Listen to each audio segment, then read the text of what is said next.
आज का वचन। पहला पाठ होशिया नबी का ग्रंथ, अध्याय 14 पद संख्या 2 से 10।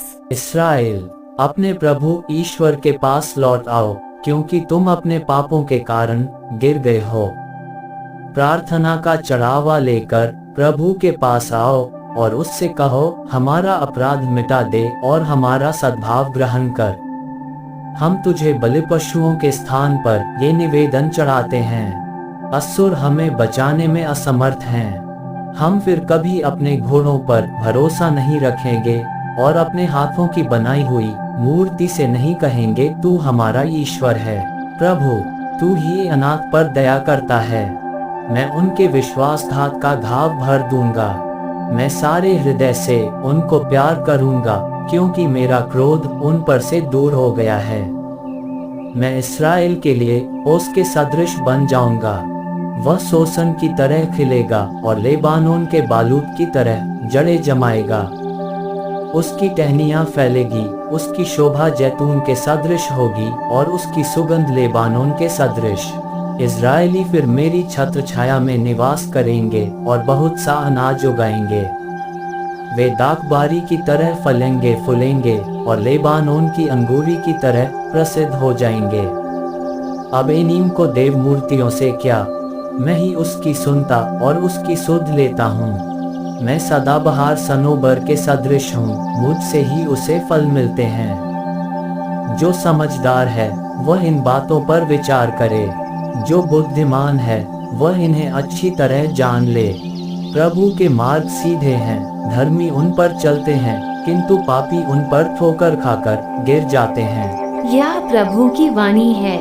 सुसमाचार संत मार्कुस, अध्याय 12 पद संख्या 28 से 34।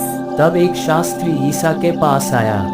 उसने यह विवाद सुना था और ये देखकर कि ईसा ने सदूकियों को ठीक उत्तर दिया था, उनसे पूछा, सबसे पहली आज्ञा कौन सी है? ईसा ने उत्तर दिया, पहली आज्ञा यह है, इस्राएल सुनो, हमारा प्रभु ईश्वर एकमात्र प्रभु है। अपने प्रभु ईश्वर को अपने सारे हृदय, अपनी सारी आत्मा, अपनी सारी बुद्धि और सारी शक्ति से प्यार करो। दूसरी आज्ञा यह है, अपने पड़ोसी को अपने समान प्यार करो। इनसे बड़ी कोई आज्ञा नहीं। शास्त्री ने उनसे कहा, ठीक है गुरुवर, आपने सच कहा है। एक ही ईश्वर है, उसके सिवा और कोई नहीं है। उसे अपने सारे हृदय, अपनी सारी बुद्धि और अपनी सारी शक्ति से प्यार करना और अपने पड़ोसी को अपने समान प्यार करना, ये हर प्रकार के होम और बलिदान से बढ़कर है। ईसा ने उसका विवेकपूर्ण उत्तर सुनकर उससे कहा, तुम ईश्वर के राज्य से दूर नहीं हो। इसके बाद किसी को ईसा से और प्रश्न करने का साहस नहीं हुआ। यह प्रभु का पवित्र सुसमाचार है। आमीन। आज का चिंतन। नबी होशिया ईश्वर को प्रेम करने की सबसे बड़ी समस्या के बारे बतलाते हैं कि ईश्वर कौन है।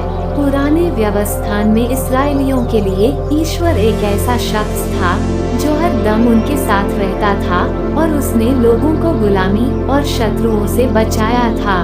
इसलिए लोग प्रोत्साहित किए जाते थे कि वे उन्हें अपने मुक्तिदाता के रूप में प्यार करें। अब हमारी बारी है कि ईश्वर को हम किस रूप में प्यार करें, क्योंकि प्यार किसी के साथ संबंध से ही शुरू होता है।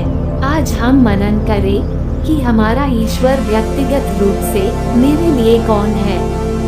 ये प्रश्न अवश्य ही है उन पर भरोसा करने तथा उसी प्रेम को अपने पड़ोसियों पर न्योछावर करने को प्रेरित करेगा।